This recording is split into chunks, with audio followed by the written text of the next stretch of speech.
টাঙ্গাইলে জাতীয়তাবাদী জনতা দলের উদ্যোগে জনতার সমাবেশ। টাঙ্গাইল থেকে মুক্তার হাসানের তথ্যচিত্রে বিস্তারিত। টাঙ্গাইলে জাতীয়তাবাদী দলের উদ্যোগে জনতা সমাবেশ অনুষ্ঠিত হয়েছে। শুক্রবার 4 অক্টোবর বিকেলে শহরের ভাসানী হলের সামনে এ সমাবেশ অনুষ্ঠিত হয়।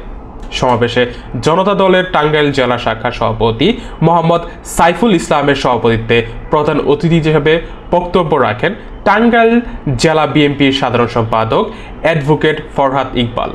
বিশেষ অতিথি হিসাবে বক্তব্য রাখেন জাতীয়তাবাদী জনতা দল কেন্দ্রীয় নির্বাহী কমিটির সভাপতি রায়হানুল ইসলাম রাজু, জেলা বিএনপির সাবেক যুগ্ম সম্পাদক আবুল কাশেম, জেলা মহিলাদের নেত্রী নীলুফা ইয়াসমিন, শহর বিএনপির সভাপতি মেহেদী হাসান আলিম, সাধারণ সম্পাদক ইজাজুল হক সবুজ ও সদর থানার বিএনপি সিনিয়র সহসভাপতি হাদিউজ্জামান সোহেল প্রমুখ।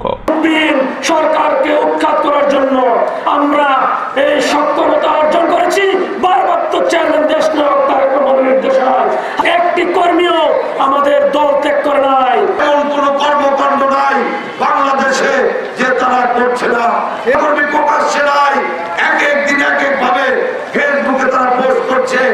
এক সময় শেখ হাসিনা বলছে যে আমরা, তোমরা চিন্তা করো না, আমি বাংলাদেশের খুব কাছে আছি, টপ করে বাংলাদেশে ঢুকে পড়বে। আমরা শেখ হাসিনা। আপনারা দেখছেন অগ্রযাত্রা টেলিভিশন।